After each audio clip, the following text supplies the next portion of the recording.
পাইকারির পর এবার খুচরা পর্যায়ে 29% পর্যন্ত বিদ্যুতের দাম বাড়ানোর প্রস্তাব করেছে দেশের 6টি বিতরণ কোম্পানি। আগামী মাস থেকেই এর বাস্তবায়ন চায় তারা।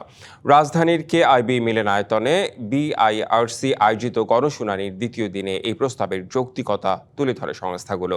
একে অযৌক্তিক দাবি করে প্রস্তাব বয়কট করেছে নাগরিক সমাজ। প্রস্তাব মূল্যায়ন করে চূড়ান্ত সিদ্ধান্ত জানানোর কথা জানিয়েছেন বিইআরসি চেয়ারম্যান। বুধবার পাইকারি বিদ্যুতের দাম বৃদ্ধির প্রস্তাবের পর বৃহস্পতিবার খুচরা পর্যায়ে দাম বৃদ্ধির প্রস্তাব নিয়ে বাংলাদেশ এনার্জি রেগুলেটরি কমিশনের গণশুনানিতে হাজির হয় দেশের 6টি বিতরণ সংস্থা। ওজো পারিকো জানায়, 2020 থেকে 24 সাল পর্যন্ত পাইকারিতে খুচরার তুলনায় প্রতি ইউনিটে 85 পয়সা দাম বেড়েছে। এই ঘাটতি মোকাবেলায় 10.12% পর্যন্ত দাম বাড়ানোর আবেদন জানায় তারা। এছাড়া ঢাকা ইলেকট্রিক সাপ্লাই কোম্পানি গত 3 অর্থ বছরে 2611 কোটি টাকার বেশি ঘাটতি গুনেছে। সেই সঙ্গে আসছে অর্থ বছর প্রায় 950 কোটি টাকা ঘাটতির আশঙ্কা থেকে খুচরা বিদ্যুতের দাম সর্বোচ্চ 9.67% বাড়ানোর প্রস্তাব করে। ডেসকোর বাল্ক রেটে যে দামে বিদ্যুৎ কিনছি, খুচরা রেটে তার চাইতে 11% কমে আমি বিক্রি করছি। ঈদ আসবে, সাথে ক্যাশব্যাকও আসবে। নিজের বা প্রিয়জনের জন্য কেনাকাটায় এবারও নগদ পেমেন্টে পাচ্ছেন দারুণ ক্যাশব্যাক। তাই যাই কিনুন, পেমেন্ট করুন নগদে।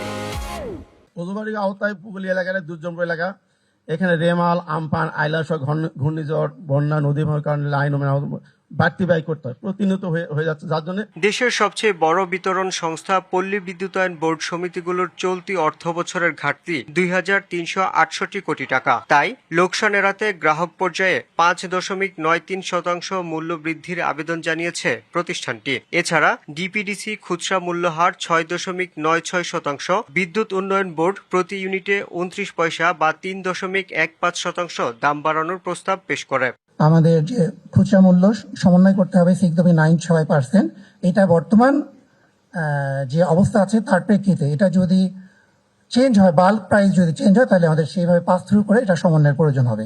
পাইকারি পর্যায়ে 17 থেকে 21% দাম বৃদ্ধির প্রস্তাব করেছে পিডিবি। তবে দাম বাড়ানোর প্রস্তাব বয়কট করেছে নাগরিক সমাজ। গরিব মেহনতি মানুষের, নিম্নবিত্ত মানুষের পকেট কেটে আরো সংকট তৈরি করি, তাহলে এর থেকে তো মুক্তি পাবো না।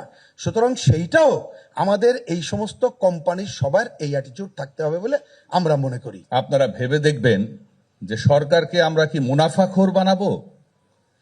মুনাফাখোর সরকার যেন না হয়, সেটাই তো জনগণ হিসেবে আমাদের দায়িত্ব হবে। আপনি দাম বাড়ানোর কথা তো পরে বলবেন, আপনি তো কোয়ালিটি সার্ভিসই দিতে পারেন না।